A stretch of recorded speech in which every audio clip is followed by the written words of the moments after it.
Bismillahirrahmanirrahim. Allahumma salli ala Muhammad wa ala ali ala Muhammad. Assalamualaikum warahmatullahi wabarakatuh. Perkenalkan, nama saya Herwindo Aldi. Saya adalah agen of gold dari cabang Tangerang Selatan. Izinkan untuk sharing saya kali ini ingin berbicara mengenai investasi terbaik.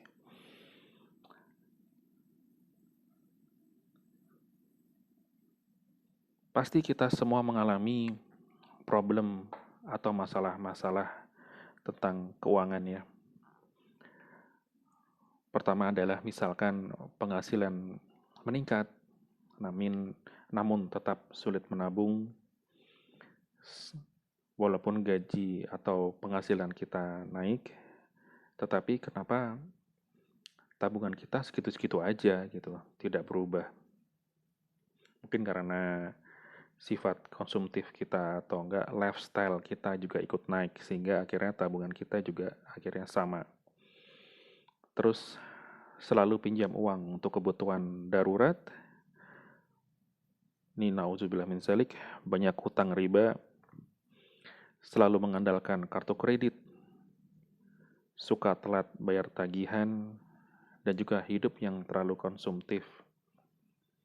Padahal kita masih banyak keinginan ya, atau impian-impian, baik berpersiar, berpergian, berliburan, memiliki rumah mewah atau rumah pribadi sendiri, mobil sendiri, pribadi,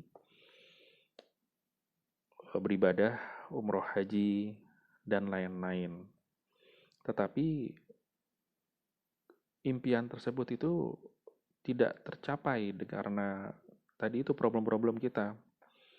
Menabung tetap susah walaupun penghasilan kita naik dan segala macam tadi. Pertama kita harus tahu dulu gitu ya. Gimana sih cara mengalokasian dana yang ideal supaya kita dapat dengan mudah atau bisa mencapai semua keinginan atau impian kita. Kita harus alokasikan kebutuhan untuk dana untuk kebutuhan pokok, yaitu 60%. 10% untuk lifestyle kita, jadi kita batasin untuk lifestyle hanya 10%. 10% untuk kebutuhan darurat, 10% untuk siswaf, ini harusnya diutamakan ya. Untuk zakat, infak, sedekah, wakaf harusnya didulukan dulu, bukan dari dana sisa. Dan terakhir adalah 10 untuk tabungan. Dari alokasi dana ini, untuk memenuhi impian, keinginan kita adalah tabungan. Nah, dari tabungan ini sebenarnya instrumen apa sih yang dipakai gitu ya? Kita mau pakai yang konvensional seperti sekarang, yaitu tabungan uang, ya bentuknya tabungan, deposito, atau kita investasikan ke emas gitu ya. Kita lihat dulu deh kondisi fakta di Indonesia ya. Berdasarkan statistik Bank Indonesia, sebenarnya inflasi Indonesia itu sebesar 5-8% per tahun. Apa sih artinya? Inflasi sebesar 5-8% per tahun? Artinya ya harga barang dan jasa itu naik 5-8% per tahun. Kita tahu tuh, berarti nilai harga atau harga barang atau jasa itu naik 5-8% per tahun. Bagaimana dengan tabungan ya? Tabungan konvensional kita. Kalau tabungan di bank, itu bunga ya, kalau mereka menyebutnya bunga, itu sekitar 0,1 sampai dengan 1% per tahun. Kalau deposito sekitar 2,8 sampai dengan 7% per tahun. Dan itu belum termasuk biaya-biaya admin, pajak, materai, dan lain-lain. Belum juga, dan juga itu termasuk daripada bunga riba. Artinya kalau menabungnya dengan metode konvensional, maka Anda tidak akan menjadi tambah kaya. Gimana mau jadi kaya? Dengan bunganya 0,1 sampai 1% per tahun, deposito sekitar 2,8 sampai 7% per tahun, itu belum termasuk potongan-potongan. Sedangkan harga barang atau jasa naiknya 5 sampai 8% per tahun. Bukannya kita makin kaya, tapi malah jadi makin miskin.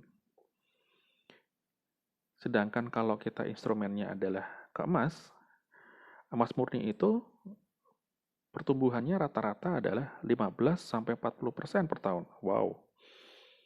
Berarti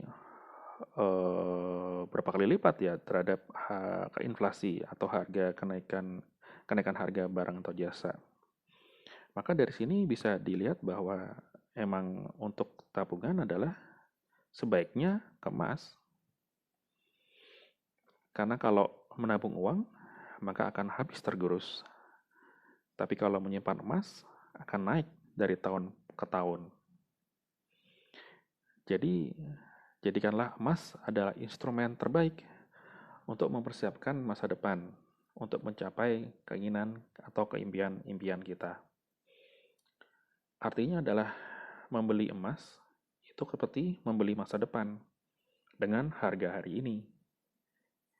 Ingat, emas itu memiliki 3 fungsi sekaligus, yaitu sebagai tabungan, investasi, dan juga sebagai aset kita yang nilainya akan naik dari tahun ke tahun. Itu sedikit sharing dari saya.